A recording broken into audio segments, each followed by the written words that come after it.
इस गर्मी के मौसम में आपको ना तो यखनी बनानी पड़ेगी, ना आपको तहें लगाने पड़ेंगी।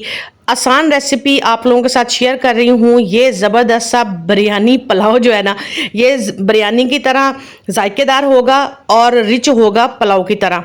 ये बहुत ही मज़ेदार बनता है, लेकिन फटाफट से झटपट से बगैर किसी झंझट के ये वाली रेसिपी हो जाएगी मिनटों में। ये ज़बरदस्त सा जूसी सा जो बीफ का पुलाव बिरयानी है, ये हो जाएगी तैयार। तो चलें बिना टाइम वेस्ट किए फटाफट से चलते हैं अपनी रेसिपी की तरफ। शुरू करते हैं अल्लाह के पाक नाम से जो नाहित मेहरबान और रहम करने वाला है। ये मैंने 2 मीडियम साइज के प्याज लिए हैं और 1 कप जो है वो मैंने लिया है घी का। ठीक है, इसके अंदर अब हमने क्या करना है कि जो हमारा प्याज है इसको हमने हल्का सा कलर देना है। बहुत ज़्यादा इसको कलर नहीं हमने देना है, बिल्कुल लाइट ही रखना है। ठीक है, अब हम इसके अंदर डालेंगे, ये देखें ये मेरे पास कुछ खड़े मसाले हैं। आप देख सकते हैं कि इसके अंदर एक बादियान का फूल है और बड़ी इलायची है और ज़ीरा है, काली मिर्चें हैं और इलायची हैं। बहुत कम गरम मसाले मैंने डाले हैं, इसलिए कि बहुत ज़्यादा गर्मी के अंदर जो है ना, बहुत ज़्यादा मसाले जो होते हैं ना वो फिर बाद में सीने में बहुत जलन करते हैं और वो जायका भी बहुत ज़्यादा तेज़ हो जाता है। तो इसलिए आपने लाइट सी चीज़ें बस रखनी है और घर के रखे हुए सामान के साथ ही ये ज़बरदस्त सा हमारा जो बीफ का पुलाव है ये हो जाएगा तैयार। ठीक है, अब ये देखें मैंने मिक्स हड्डी और गोश्त जो है वो मैंने लिया है। इसके अंदर मैंने हड्डी का गोश्त इस वजह से लिया है कि जब हमने इसको पकाना है तो इसकी वो जो एक यखनी निकलेगी तो वो उसी के अंदर जो है ना वो हमारी इसकी पुलाव वाला वो जो रिचनेस है ना वो इसके अंदर आ जाएगी। ठीक है, अब ये देखें मैंने इसके अंदर गोश्त डाल दिया और अब हमने गोश्त को फ्राई करना है तकरीबन कोई 2 से 3 मिनट, ताकि गोश्त जो है उसका पानी भी ड्राई हो जाए और उसका जो है वो अच्छे से कलर जो है वो भी आ जाए। ठीक है, तो ये आप देख सकते हैं कि 1 मिनट हो गया इसको भूनते हुए।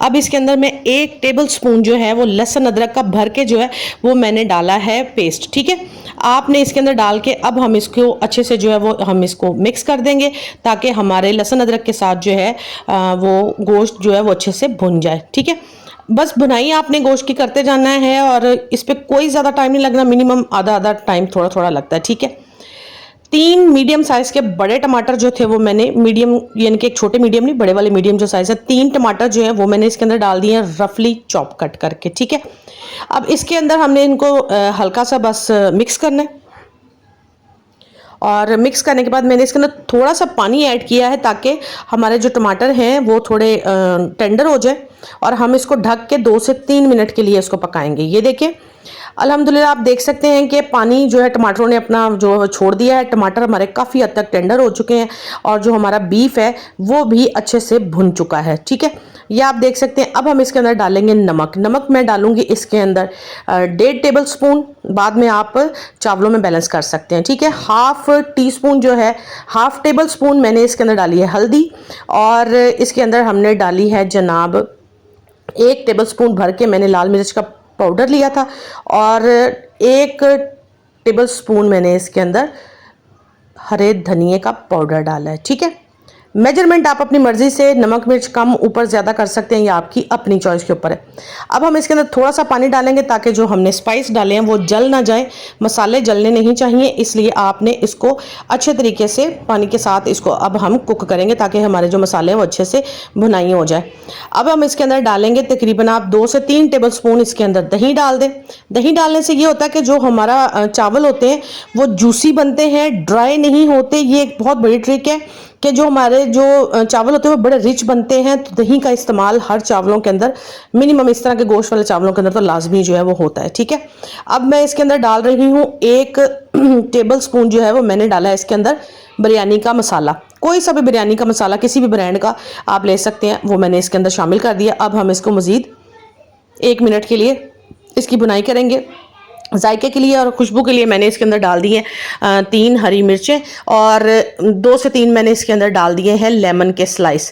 लेमन के स्लाइस डालने से ये है कि ज़रा इसका एक अच्छा सा खट्टा सा वो फ्लेवर भी आ जाता है और ये जो है ना गोश्त हमारा ज़बरदस्त, आप देख सकते हैं कि अब ये हमारे ये बिरयानी पुलाव का जो गोश्त है वो हो चुका है तैयार, ज़बरदस्त किस्म का। ठीक है, अब हमने क्या करना है जनाब, अब अपने गोश्त को जो है वो टेंडर करने के लिए हम इसके अंदर पानी ऐड करेंगे। ठीक है, जितना मुझे चावलों के लिए पानी चाहिए उससे हम 1 गिलास पानी ऊपर रख कर गोश्त को, बीफ को हम अपने गलने के लिए छोड़ देंगे। ठीक है, मिनिमम अगर आप इसको प्रेशर कुकर में गलाना चाहें तो आप इसको प्रेशर में लगा के गल जाएगा तो वो भी बेहतर है, नहीं तो आप इसको ऐसे ही आधे घंटे के लिए छोड़ दें तो ये हो जाएगा। ठीक है, तो ये आप देख सकते हैं कि जी हमारा जो पानी है वो काफ़ी हद तक जो है वो ड्राई भी हो चुका है और जो हमारा बीफ है वो अच्छे से गल चुका है। ठीक है, ये देख से ये बीफ हमारा जो है वो अच्छे से हो चुका है।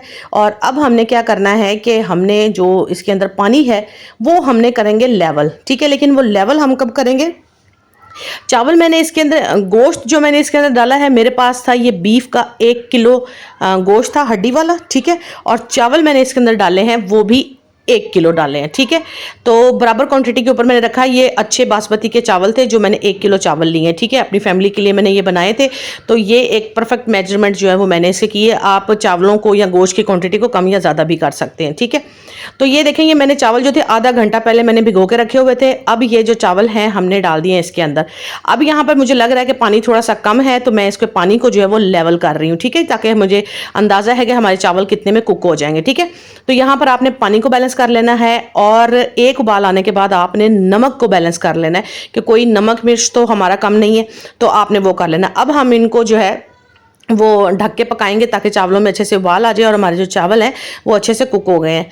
ये देख रहे हैं आप। अब बीच में आपने एक दफ़ा इस तरह से चम्मच ज़रूर हिला लेना है। आप देख सकते हैं कि माशाल्लाह से हमारे चावल जो हैं वो हाफ डन पे आ चुके हैं और ये ज़बरदस्त सा जो हमारा बिरयानी पुलाव है वो हो रहा है तैयार। इसकी खुशबू ने हमारा पूरा घर जो है वो महक रहा है। और आपको पता है कि बीफ पुलाव की तो एक जायका है और खुशबू ही अपनी अलग से होती है। ठीक है, तो ये देखिए, अब आप हमारा जो पानी है इनका सारा खुश्क हो चुका है। अब हम इन चावलों को लगाएंगे दम। इसके अंदर देखिए हल्का हल्का पानी है, तो हम इसी टाइम पे इसको दम लगाएंगे। ठीक है, अगर ज़्यादा ड्राई करके लगाएं तो चावल जो है वो सूख जाते हैं, यानी कि बड़े ड्राई ड्राई से बनते हैं। ठीक है, अब इसके ऊपर हम इसके जायके और खुशबू के लिए हरी मिर्चें, लेमन के स्लाइस और धनिया जो वो डाल रहे हैं, पुदीना भी आप डाल सकते हैं, जो भी आपका दिल करे। आप टमाटर के स्लाइस भी डाल सकते हैं, एज इन ये चॉइस आपकी है। अदरक डाल रही हूँ इसके ऊपर।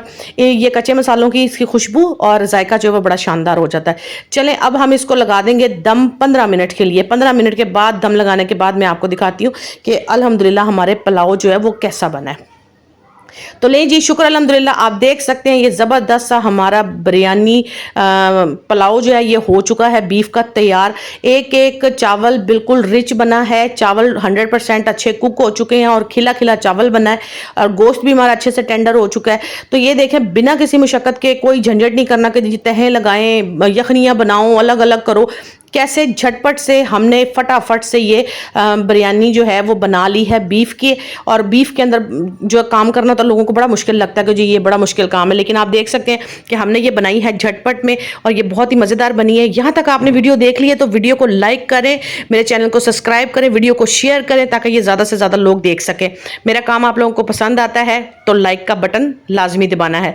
तो आपने इनको चावलों को रायते के साथ खाएं, ऐसे भी खा लें, कोई मसला नहीं है। तो मैंने इसको बनाया था वेजिटेबल रायते के साथ, क्योंकि बीफ पुलाव का मज़ा जो है वो रायते के साथ, वेजिटेबल रायते के साथ जो है वो बहुत ही मज़े का लगेगा। ठीक है, तो आपने भी आपका दिल चाहे जनाब आप सादी के साथ खाएं, ज़ीरे वाले दही के साथ खाएं, लेकिन दही के साथ खाइएगा, इसके साथ पुलाव का बड़ा ज़बरदस्त सा मज़ा आता है। ठीक है, आपने रेसिपी को 1 on 1 फॉलो करेंगे तो आपके भी चावल इतने ही जूसी, टेस्टी, खिले हुए और 100% कुक बनेंगे। ठीक है, तो ये आपने देखी है मेरी आज की कोशिश। मेरी वीडियो पसंद आए तो लाइक करके जाइएगा। ठीक है, फिर मिलूंगी अपनी अगली वीडियो में, तब तक के लिए मुझे इजाज़त दीजिए। अल्लाह हाफ़िज़।